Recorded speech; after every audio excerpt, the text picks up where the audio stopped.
Hello everyone, Jai Shankar. I'm Sheetal Jhavar. Welcome to the Atmakala and Hand Kendra. Today's podcast is based on the novel Krishna Manogat, which is written by most prominent poet, writer, philosopher, nature therapist, spiritual mentor, and the founder of Atmakala and Hand Kendra, Swami Maitreya ji. Krishna Manogat is a 600 pages novel originally written in Marathi. Readers of all the ages have loved the novel immensely, and Swamiji has received great feedback for this novel. People are deeply gratified by reading this novel. In fact, some of them expressed their deep thought on how reading Krishna Manogat has transformed their lives in a better way. Swamiji had received multiple requests for translating this novel into English and Hindi as well. So people could read people could have more experience in the language of their own choice. So today we have with us Mrs. Samita Helekar from Mumbai, who has been associated with Atmakala and Hand Kendra for quite some time now. Though she has read Marathi version, she too had thought it should be translated into English. And that translation is complete, and I am very happy to share that she has played a key role of translating this novel into English.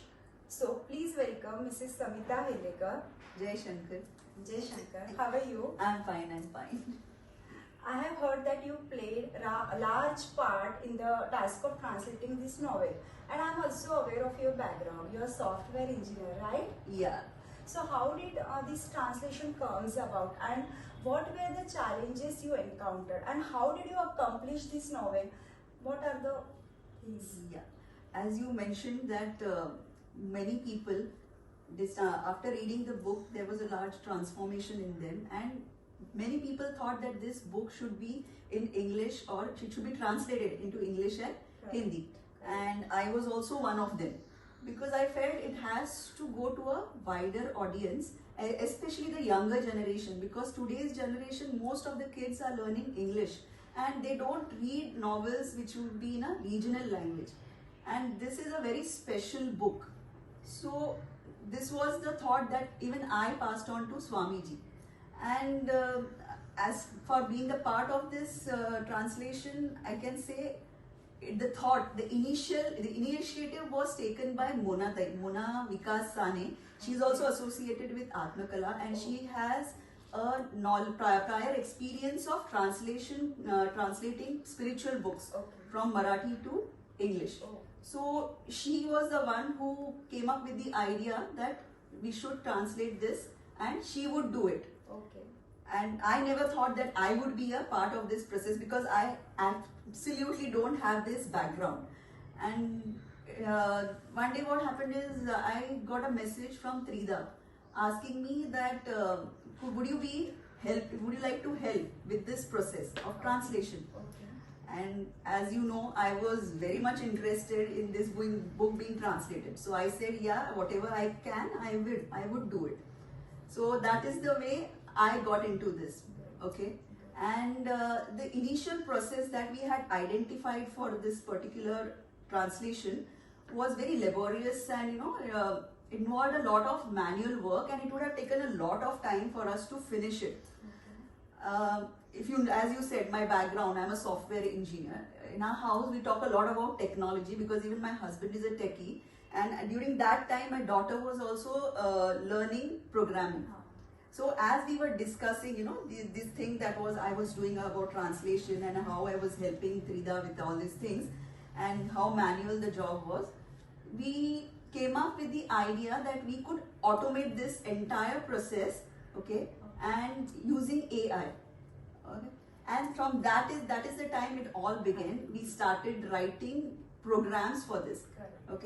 And initially there were many challenges, in the sense like, it is Devanagari script. So interpreting the Devanagari script was difficult. Then things like, there are certain words in this, like, grandfather, Dada. If you see, Dada in Marathi means brother. But the program was identifying, interpreting it as grandfather. Or there were certain words which it was not translating at all, like Malla, it just kept it as Malla, So those kind of things were there. So we kept on refining, you know, and fine tuning the programs till we got an output which was, what you can say, near perfect. This was the initial process which I think took us around some 15 days or 20 days to finish. Once that was done, the entire book was translated. But the actual process was now to take this translated version and check it with the original version, word by word, line by line, you know, because that the essence of the original had to be preserved. Because it is such a book that, you know, you cannot mess up with the essence of what it is trying to convey. And that was the work that was supposed to be done by Mona Dey. She started off with that thing, but somehow she had, she had to excuse herself because of certain challenges she was facing at home on a personal level. And that is when I continued with the whole process. And I think that's about it, you know. I kept on doing those things. I think just a few days back, I have completed that thing. I did a second review, a third review, because it was very essential, you know. Because initially when you do it, you skip a certain things because only I was doing it alone. There was no second person who was checking this thing. So I had to do it twice, you know, that thing. And that is the way it got completed. And now when you say that, what were the challenges? Now when I look back at it, it was pretty smooth. I say little hiccups here and there. So you can say those are Baba's blessings. And I remember one thing from the book, you know, Krishna Manogat, where Krishna says, you know, when Rukmini thanks him for abducting her from her marriage with Shishupal, because she didn't want to get married to him. So that time what he says to her is that everything just happened so smoothly as if it was by design, nature's design. So that is what I also think, that this was supposed to be happening. So I just was part of it, a minuscule part of it. Wonderful efforts. That. Samita, having read the original Marathi version and deeply involved in the translation process, what are your thoughts on Krishna Manogat? Because after reading the translated version, it doesn't look like that it's your first project of translating the book. As I mentioned in my, when you asked me the first question, I told you it was automated, right? So most of the translation was done using this automation, right? The programs that I use. And the other part of it was just reviewing the book. So which also involved some manual changes that needed to be done, you know, to language changes or semantics that needed to be changed. So that I could do it because I had read the original version also. But most of it was automated. So probably you felt that, you know, it has been done perfectly. As far as thoughts about Krishna Manogat, what can I say? It is a life-changing book, you know, it just transforms you. You start reading that book and it just grows on you. It is like Krishna is actually talking to you. And for us, we grew up reading, stories about Rama and Krishna. Rama was, for me personally, epitome of perfection. Okay, so then he is out of reach. He is God. Krishna, though a divine incarnation, he felt much more human. But he was divine. He was a divine incarnation. But when I read Krishna Manogat and the Krishna depicted by Swamiji, it was depicted as a normal, ordinary human being who became extraordinary because of certain practices and the way he led his life. And the thought that came to me, you know, when I finished reading this book, the first thought that came to me was, this has to reach the masses. And this is a life manual. This can be your guide, your sarthi to lead your day-to-day life. There is, you know, like what I felt was, you can read this book as a normal storybook. You know, a normal person who just wants to read a novel can just read the novel, and it will guide you in your personal relationships with friends. How do you, deal with difficult situations in your life. And there are small details in it, you know, which can be useful for you to lead your day-to-day life. And if you are a person who is doing sadhana, who is doing spiritual practices, then you will have, you will find certain key things, there, which you can utilize and enhance your practice. It has like something for everyone, and everyone should read this book. Everyone should read this book, because then it sort of, sows the seeds of what do you say, bringing out the Krishna in you. It makes you feel that Krishna, you can become Krishna. It is not difficult for you to become Krishna. There are certain qualities that you need to develop, and all those things are given in this book. And as you read, and it cannot happen in one reading, okay? As you read it once, you read it twice, you read it thrice. What happens is, as your understanding deepens, you will find more meaning in the things that are given them. First time you read, it might just be a novel to you. You will pick up certain things, some psychological things. How do I deal with my relationships? How do I deal with my wife? And how do I deal with my son? Some things like my friend. How do I use that book to deal with situations in my professional life? The next time, if you start doing, and then Krishna inspires you to do certain spiritual practices also. The key thing about his life, if you see here, was he lived a very life with awareness and alertness. His life and his journey to death, everything was in awareness, and that was the key thing. And he always lived in the present moment, and those seeds are sown somewhere in your heart, and you will definitely want to practice it. And when you start practicing it, as you improve yourself, and then when you go back to the book and you read it again, you will find something else there which you can utilize. Yes, every time you read that book, it deepens, and with a deepened understanding, it helps you more. And as you go on, you will see the reflection of Krishna in you. And it has definitely helped me. I have given this book to someone else who was undergoing a very stressful time when the book was given. That person has never read a book, doesn't like to read the book, but she was compelled to read it. And after she read that book, there was a transformation. She came out of that grief or whatever she was facing. She came out of that. She had certain strained relationships. She went and she apologized to that person, So that is the strength of this book. Yeah. I guess I can go on and on about this. Wow, that's so fantastic. Such a spellbound, whatever you said, just touched my heart. Here Krishna's trust towards the universe, his compassion, his forgiveness, his flexibility, his balanced mind, and how he insisted being the present moment. So how this all we can inculcate in our life? What do you say? Yeah, let me think about this, because I feel this is more for Swamiji to answer.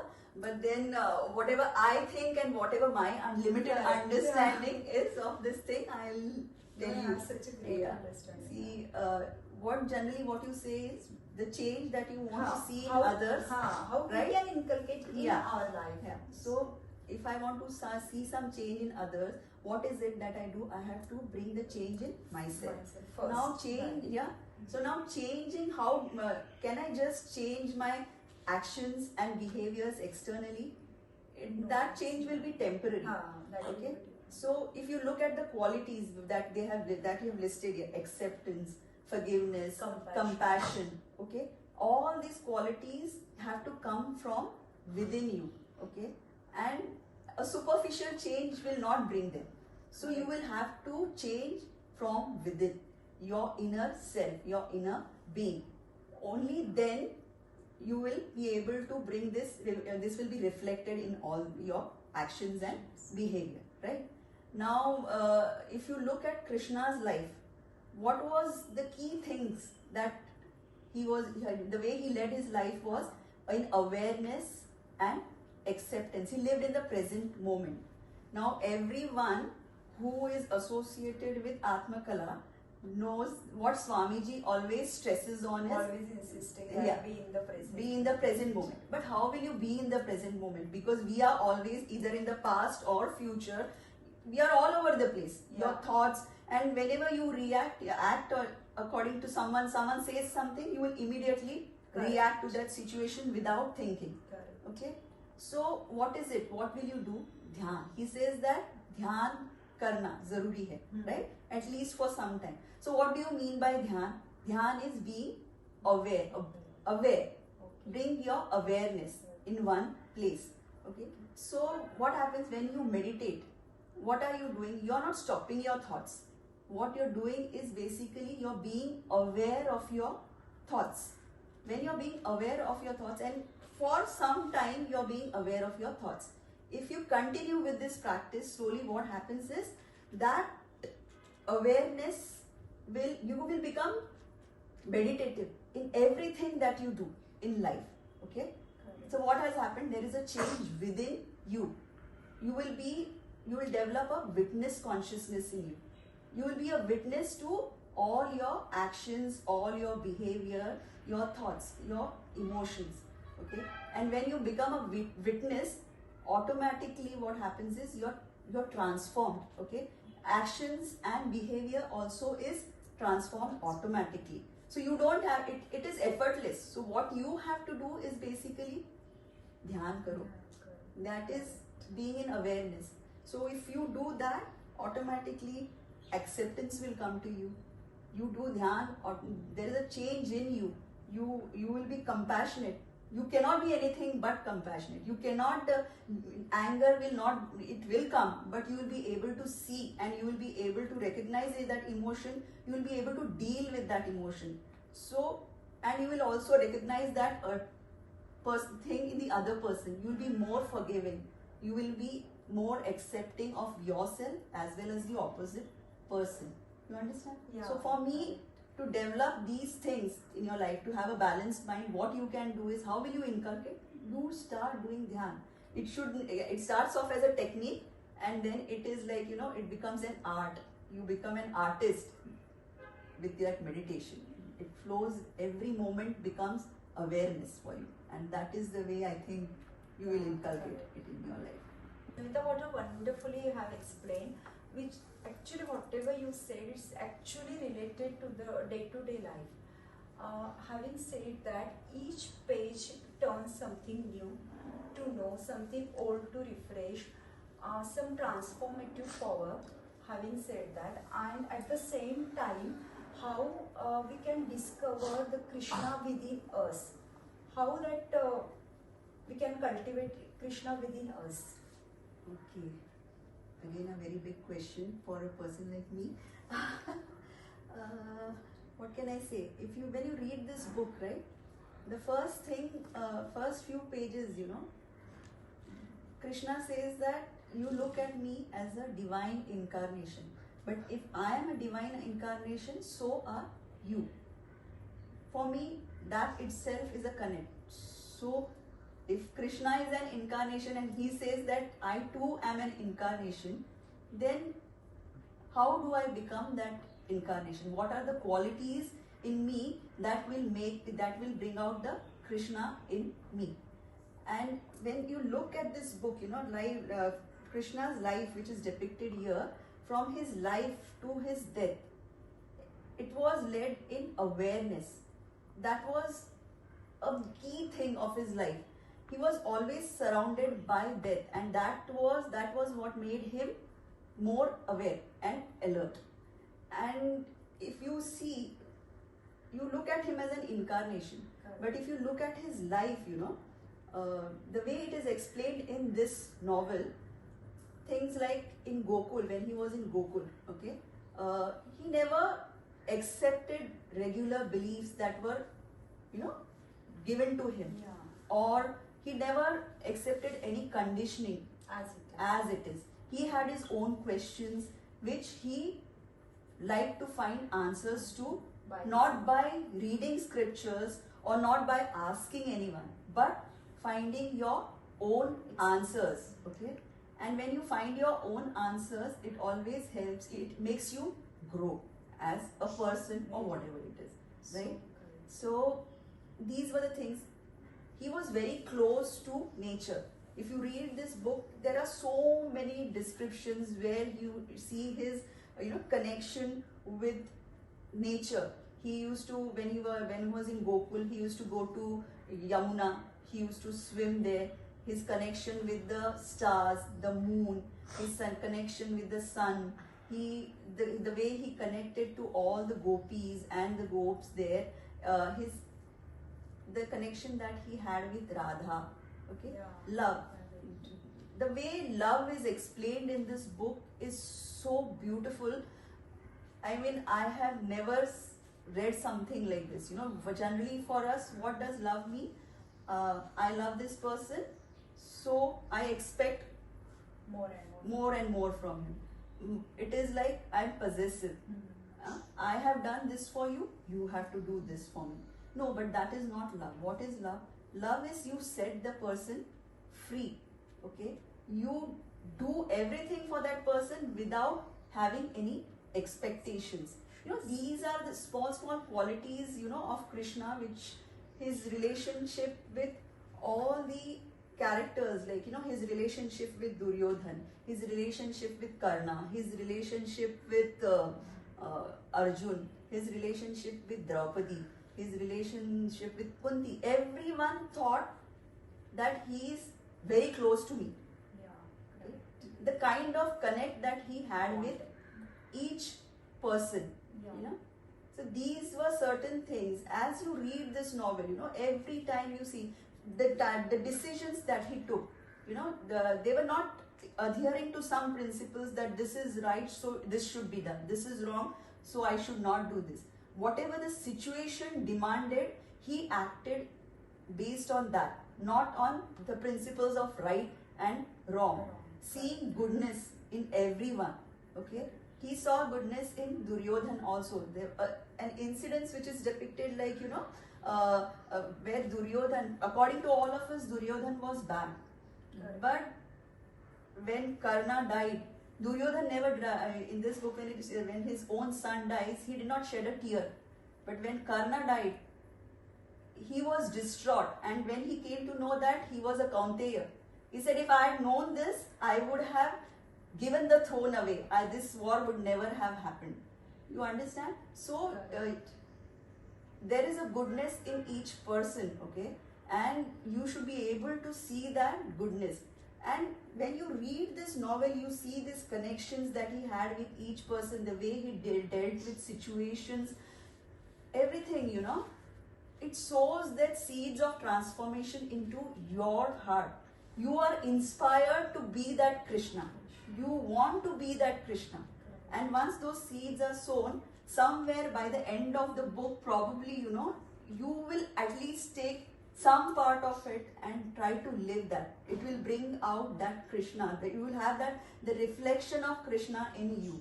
And as I told you, you will go back to this book again and again to bring out that Krishna in you in a better way. His death also was in awareness, And what he says there is that you see Krishna in me, you see the consciousness, you see the Krishna everywhere around. My prayer to you is that you see the Krishna in yourself. And I think that is what is achieved by the end of the book. That is all that I can say. I think I am not adept at telling you what it should be, but more of it can come from Swamiji or probably someone better. So good to have you here.